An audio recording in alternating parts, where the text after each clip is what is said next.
Have you ever noticed the subtle ways someone might reclaim their space in a crowded room without saying a single word?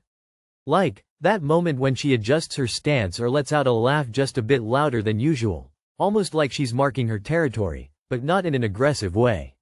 More like quietly telling the world, I'm here. I belong. It's fascinating how these small gestures can carry so much weight, especially when they're happening right in front of us and we barely register it. I was at a coffee shop last autumn, the air thick with the smell of roasted beans and the faint buzz of keyboards. Across the room, there was this woman. Let's call her Anna, a graphic designer in her late 20s. She was meeting an old friend but seemed hesitant at first. Her hands trembled slightly as she held her cup, eyes darting to others nearby as if trying to disappear into the background. Then something shifted. She straightened her back, let out a confident sigh, and spoke up with unmistakable clarity about her recent art project.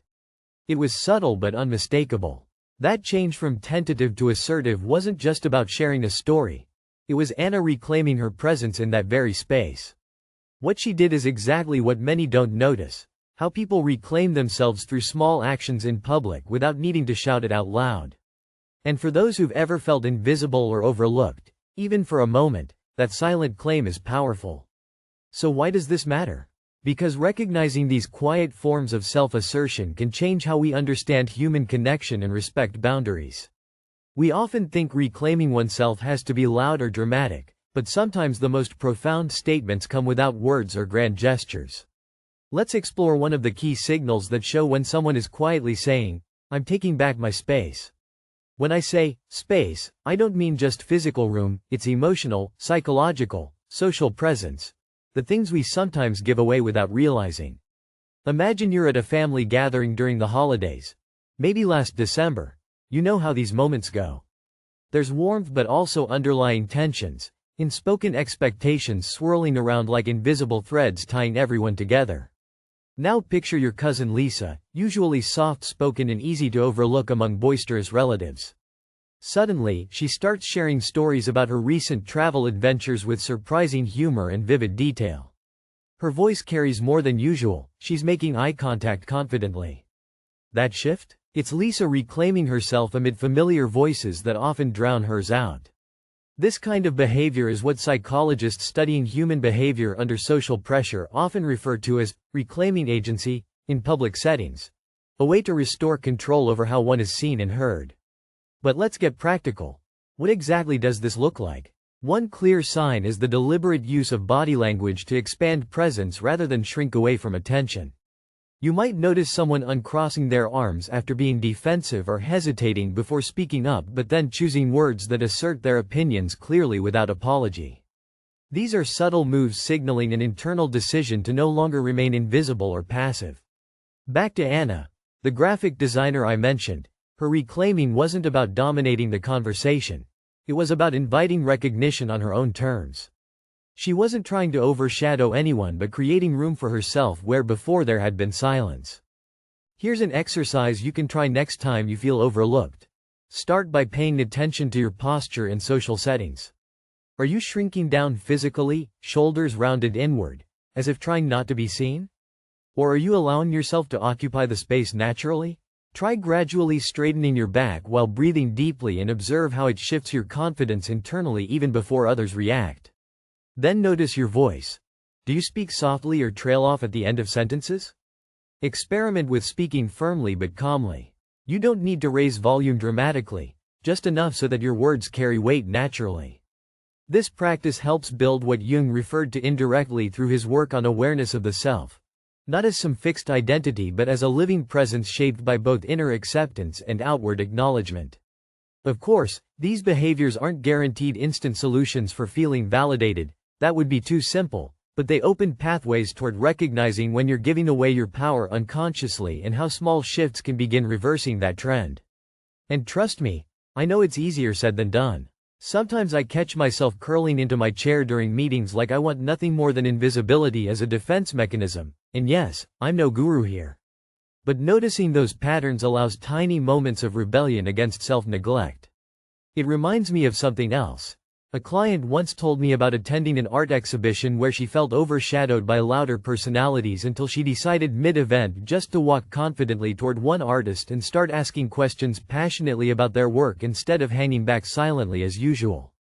That simple act transformed how others perceived her, not because she changed overnight but because she decided to claim her role actively right then and there. These moments connect deeply with Jungian ideas about individuation, not as abstract spiritual jargon but as learning which parts of ourselves have been suppressed by external pressures and gently welcoming them back into awareness step by step. So here's a small challenge. Tonight or tomorrow during any interaction where you might usually hold back, try shifting your posture slightly forward, make intentional eye contact, even if brief, and say something true about how you feel or think instead of settling for silence or agreement just because it feels easier. Notice what happens inside. Does discomfort rise?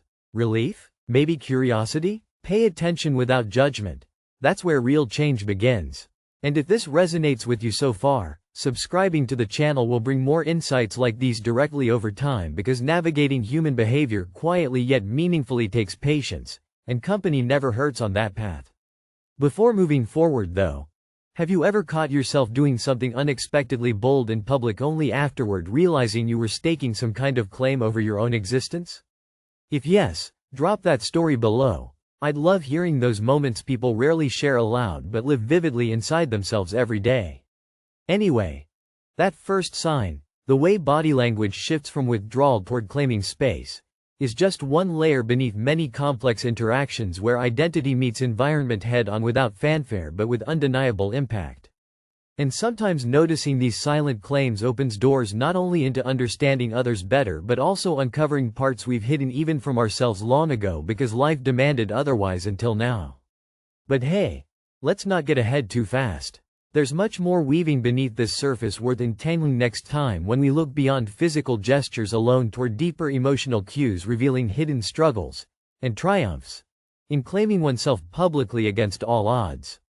That moment when someone claims their space through body language is just the beginning of a larger conversation about how we assert ourselves in public. But what happens when this reclaiming isn't just about physical presence, but about how emotions are communicated and, more importantly, received?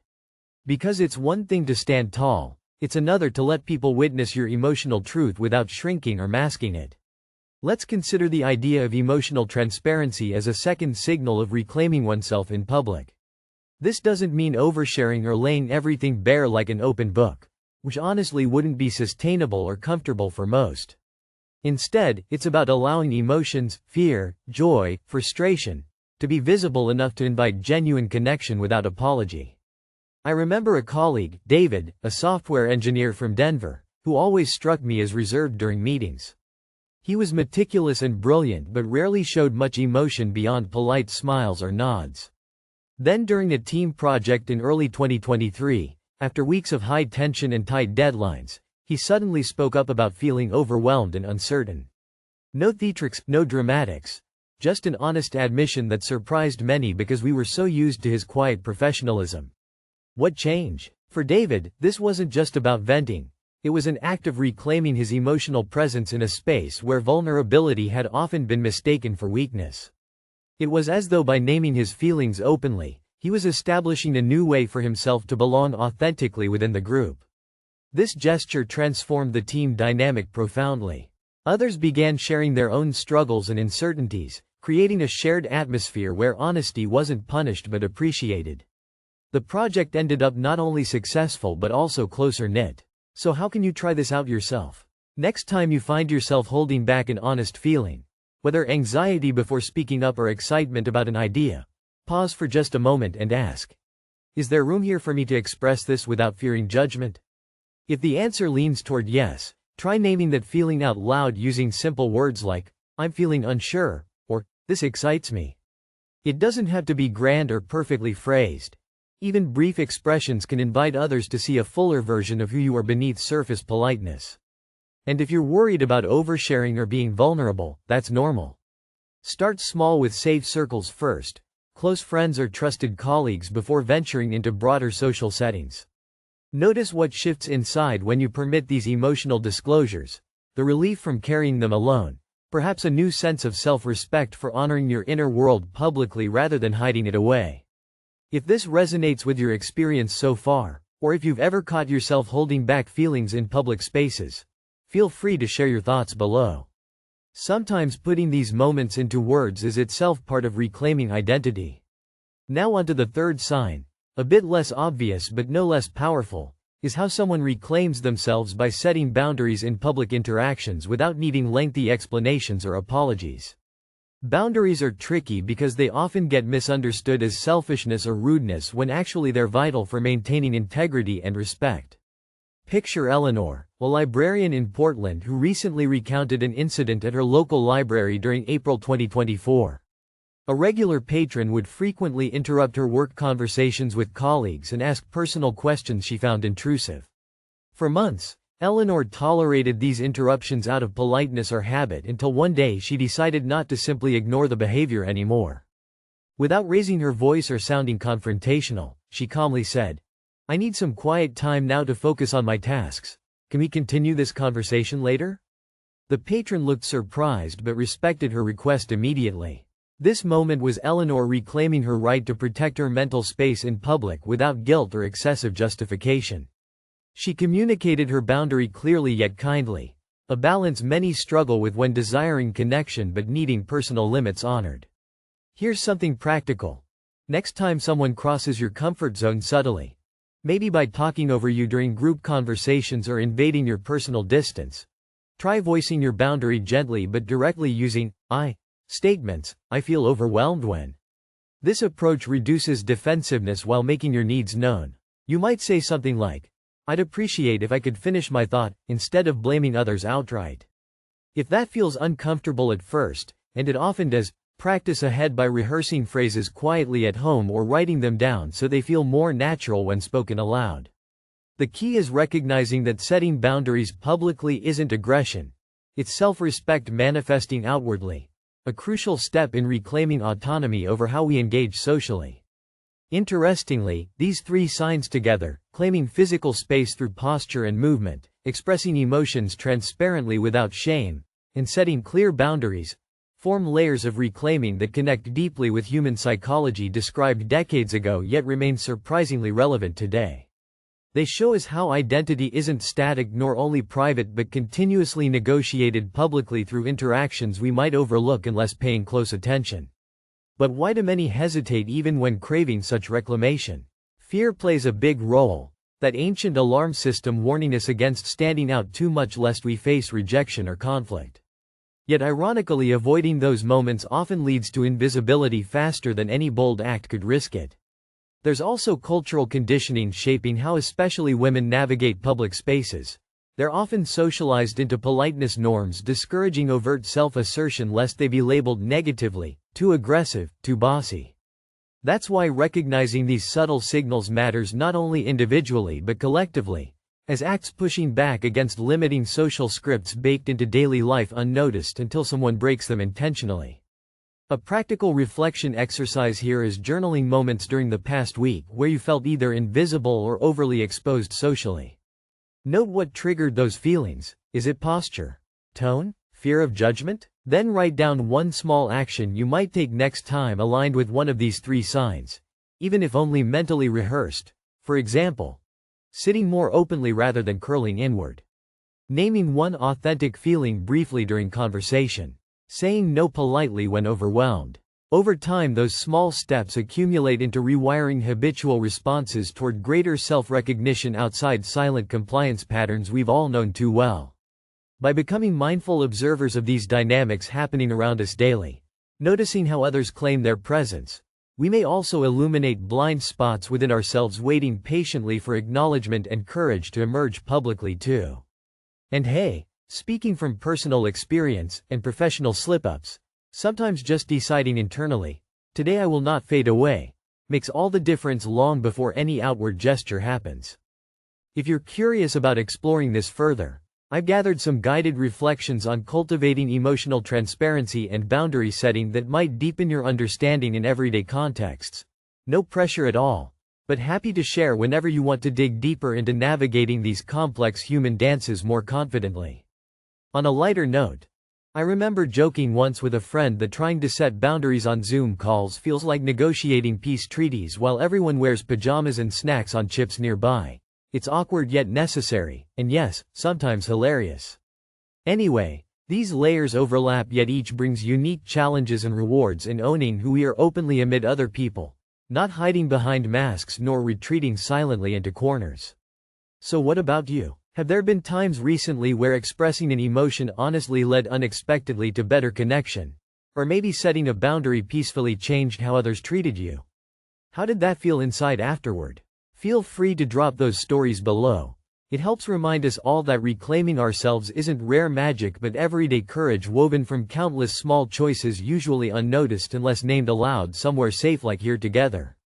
There's more ground ahead still. From noticing tone shifts signaling deeper internal claims beyond words to recognizing how silence itself sometimes becomes protest. But let's pause here for now and sit with these ideas a while. Because learning how subtle acts ripple through relationships teaches us empathy not only toward others' struggles but also our own ongoing transformation, navigating public identity continuously evolving yet always ours to honor consciously whenever ready. Sometimes, the most profound way someone reclaims themselves in public isn't through words, posture, or even emotional transparency. It's through the intentional use of silence, not as withdrawal or avoidance, but as a deliberate statement. This last signal may feel counterintuitive because silence is often misunderstood as absence or submission, yet when wielded consciously, it can be a powerful claim to presence and autonomy. Take, for instance, the case of Maya, a teacher in Chicago who recently experienced this firsthand during a parent-teacher conference in February 2024. The meeting started as usual, a flurry of questions and judgments from concerned parents about students' performances. Maya felt the pressure to justify her methods endlessly, but something shifted internally. Instead of rushing to respond to every critique, she chose moments to remain silent, pauses that made others lean in, reconsider their words, and reflect. Her silence wasn't cold or dismissive, it was measured and intentional, like holding space for thoughts that hadn't yet formed aloud. Parents noticed it unconsciously but found themselves less combative and more open. That silence gave Maya back control over the conversation's rhythm without needing to overpower voices with argument or explanation. This practice of using silence as an assertion aligns with psychological concepts about conscious presence, being fully there without filler noise, allowing room for reflection not only in others but within oneself. It's a reclaiming of mental and emotional sovereignty amid external chaos. Here's a simple exercise. Next time you feel overwhelmed in a conversation or public setting where you usually talk just to fill gaps or soften tension, try intentionally pausing before responding. Allow yourself 3 deep breaths in that quiet space and resist the urge to jump in immediately. Notice how that feels physically. Maybe your shoulders relax slightly, or mentally, a subtle shift in clarity. Observe how people react. Do they wait? Do they soften? Does the atmosphere change? Practice this kind of silence first with trusted friends or colleagues so you can grow comfortable with its power before trying it in more challenging situations. If this idea intrigues you, consider it an invitation to experiment, not suppression of voice but choosing when and how to let it emerge fully charged by meaning instead of habit.